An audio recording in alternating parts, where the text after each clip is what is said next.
In 1763, the balance of power in North America shifted quietly but dramatically. The British had won the 7 Years' War, forcing the French to retreat from the rich lands of the continent. But for the Native Americans who had lived there for generations, this was not the dawn of peace. It was the beginning of a new wave of fear. They worried that the victorious British would seek revenge. Under the leadership of Chief Pontiac of the Ottawa tribe, a preemptive strike against the colonists was secretly brewing. Meanwhile, in New York, Colonel Henry Bouquet, stationed at the British military headquarters, remained oblivious to the storm that was about to break. His superior, General Amherst, was eagerly inviting him to a ball. I really don't have time for fun? For leisure.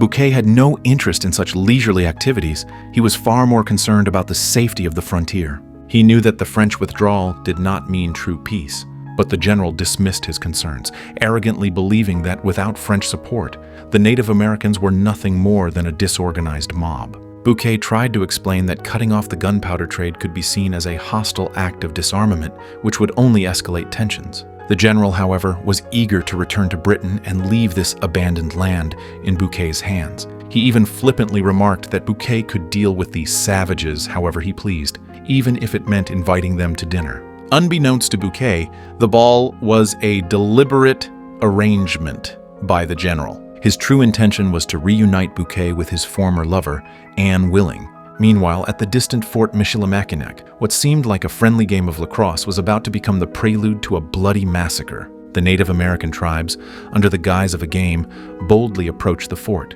even bringing women and children with them. Captain Etherington, though cautious, failed to see through their ruse. He even accepted their invitation to play, unaware that the bottle of rum wagered in the game would be paid for with his blood and the blood of his men.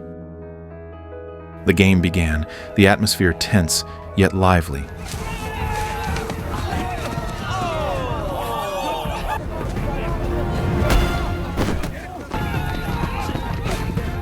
The women inside the fort, their guard down, invited the Native American children to play with them. Suddenly, the ball was deliberately thrown into the fort's gates, and the Native American warriors surged in like a tide.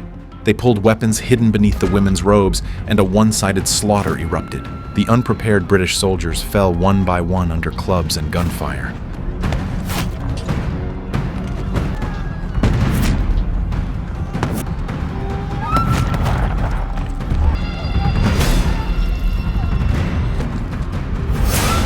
The fort, once filled with laughter, instantly turned into a hell on earth. Back at the ball, Colonel Bouquet encountered Benjamin Franklin and engaged in a witty conversation, but his gaze was continually drawn to a figure in a blue dress. Finally, gathering his courage, he approached Anne. Reunited after so long, they reminisced about the past, from the gardenias on her grandmother's piano to her love of flowers and music. Bouquet's remarkable memory warmed Anne's heart, yet she admitted that those simple days were long gone. Under the moonlight in the courtyard, they finally opened their hearts.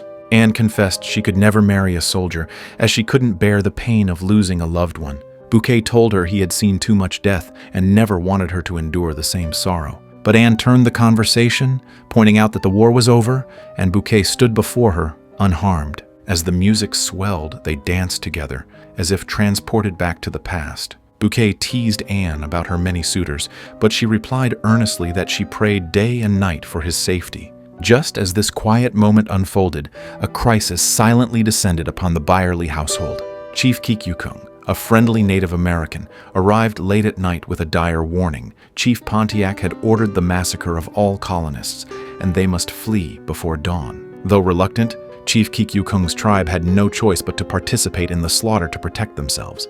Mrs. Byerly, desperate, fled with her children into the night. Soon, Fort Pitt received its first wave of survivors, who brought news of other forts being overrun and burned.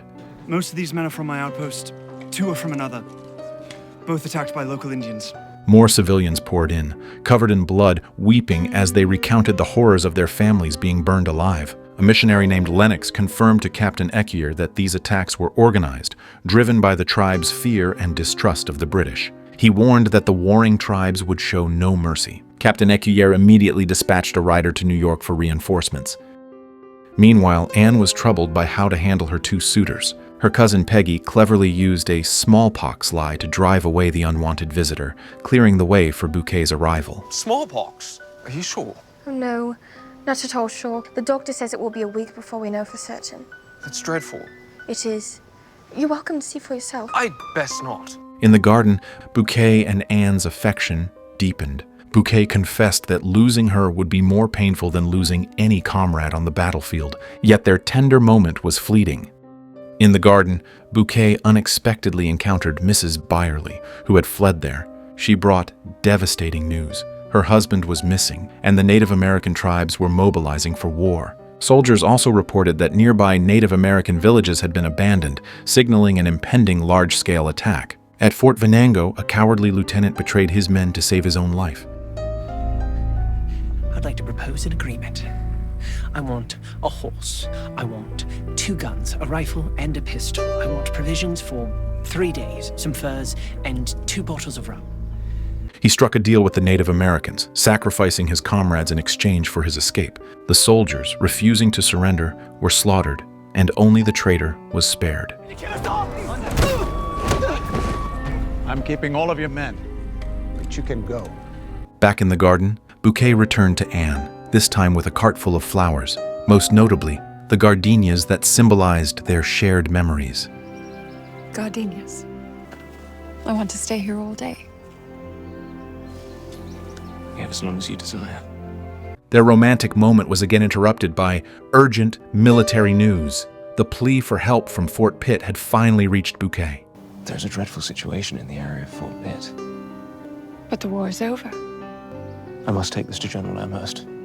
He immediately sought out General Amherst, who initially dismissed the threat, believing the Native Americans were no match for the British. Bouquet argued fiercely, pointing out that the general's ban on gunpowder would only backfire.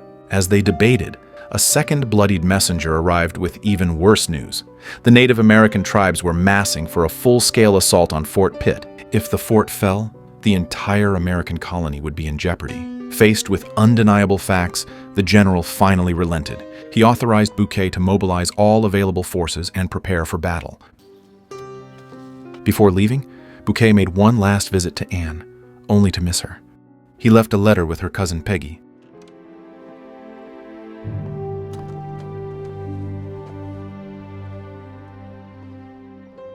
Bouquet began assembling his troops outside Philadelphia, securing support from Benjamin Franklin, who provided much-needed supplies and wagons. However, his elite Highland regiment, weakened by dysentery contracted in the Caribbean, was far from its peak strength. Bouquet promoted the brave Lieutenant James Dow to lead the vanguard and began recruiting and training sharpshooters. Yet these soldiers, eager for close combat, deliberately missed their shots, knowing that sharpshooters were often held in reserve during battles. I assure you, these men, the ones I know, can hit these targets. I'm seeing a lack of desire. They are aware that sharpshooters stay back during heavy action. They want to fight. I recruit fighters, skilled men who prefer to get their hands dirty. Bouquet cleverly motivated them by offering the reward of afternoon tea with beautiful women, instantly igniting their enthusiasm for marksmanship.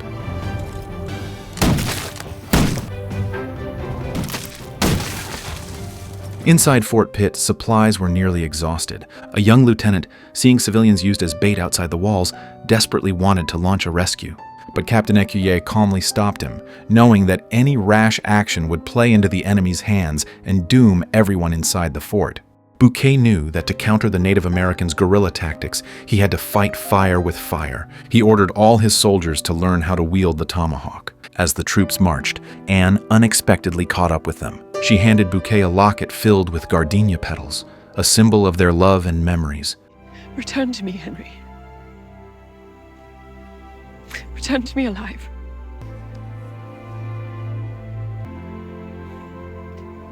The battle at Fort Pitt grew increasingly brutal.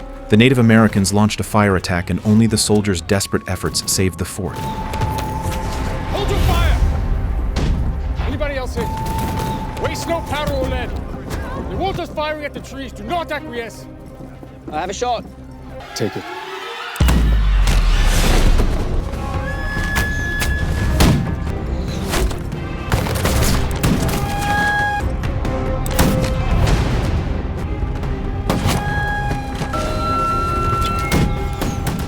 everyone knew that without reinforcements, their doom was near. To prepare his men for the chaos of forest warfare, Bouquet brought in the legendary figure Robert Rogers.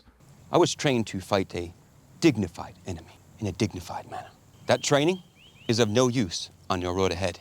It is a death sentence. Rogers made it clear to the soldiers that their enemies fought without rules, and traditional tactics would only lead to their annihilation. He vividly described the tortures they might face if captured, warning them that death would be the kindest outcome if they were careless.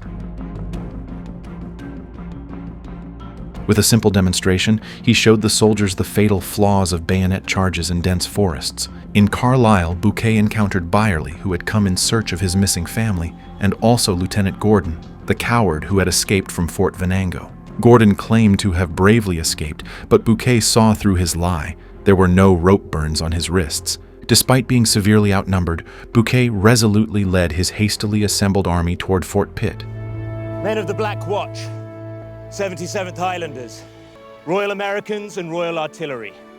You have been training for an enemy that awaits you now but a short distance from here.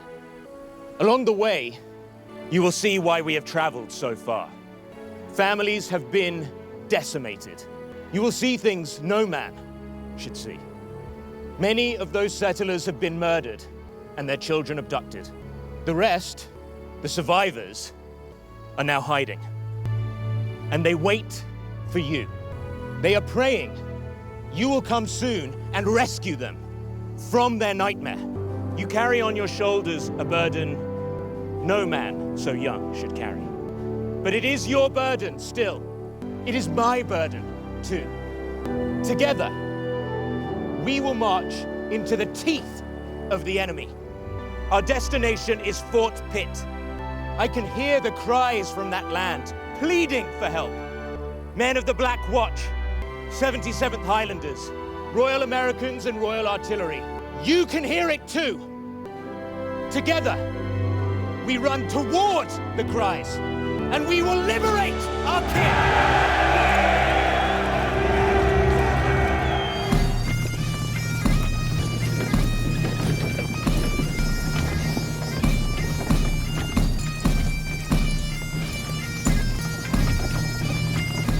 At Bedford Fort, the commander delivered grim news. The road ahead was completely blocked, and none of the messengers sent out had returned alive. He asked the officers to write their last letters, preparing for the cruelest battle of their lives. Inside Fort Pitt, the eerie silence unnerved the soldiers. The return of birdsong made them realize the enemy might have withdrawn. Scouts confirmed this, but what they didn't know was that the Native Americans hadn't retreated. They had gone to ambush Bouquet's reinforcements. When Bouquet's troops reached Bushy Run, they walked into a carefully laid ambush. Gunfire erupted, arrows rained down, and the unit fell into chaos.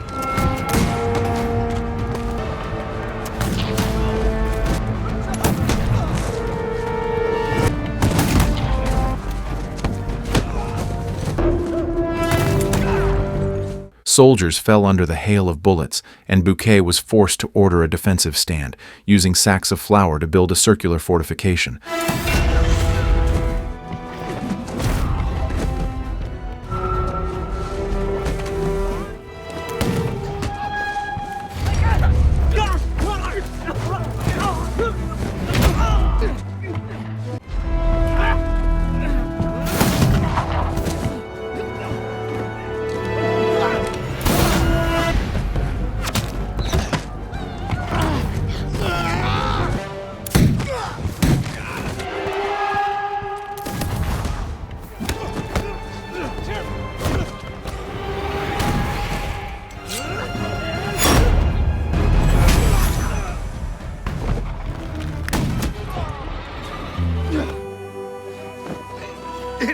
The battle was brutally intense, with heavy casualties and dwindling water supplies.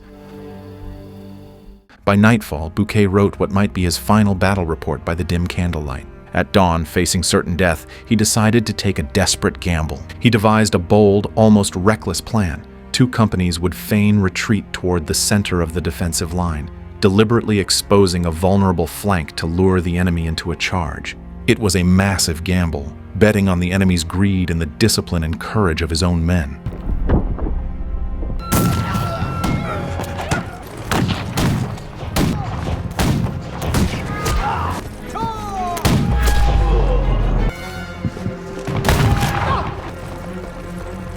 As the retreat began, the Native Americans took the bait.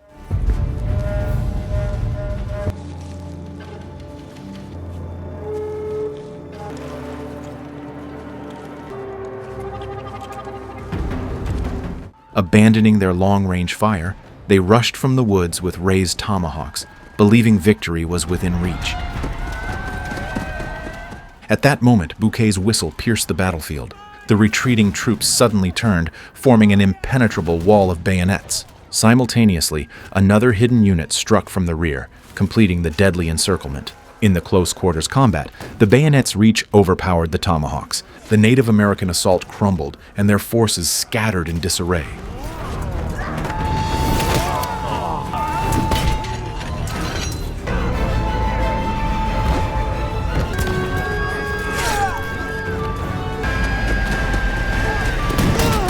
The Battle of Bushy Run ended in a costly British victory. Reinforcements finally reached Fort Pitt, bringing long-awaited hope to the survivors. Families torn apart by war were reunited. Bouquet kept his word and sent the traitorous Lieutenant Gordon, who had betrayed his comrades, to the gallows. As the victor, Bouquet issued a final ultimatum to the Native American chiefs. I've witnessed the homes you've burned to the ground. I have seen the charred bodies of men, women, and children. I have seen my men and your warriors die at battle. How long must this go on? Where will it end? It ends here. The terms are mine, and they are simple. Return every kidnapped person, military and civilian, that you have taken. All of them. And we will have peace. 12 days later, colonists who had been captured years ago were returned. It was a bittersweet reunion. Many children had forgotten their native language and even their own families. When Mrs. Regina, despairing of ever finding her daughter, was about to give up, Bouquet reminded her that a song might awaken her daughter's memory. Yet not alone am I, though this is solitude so drear. She sang the hymn she had used to soothe her child on countless nights. From the crowd, a young girl stepped forward, tears streaming down her face, crying out, "Mama!" The war was finally over. Bouquet returned to New York alive.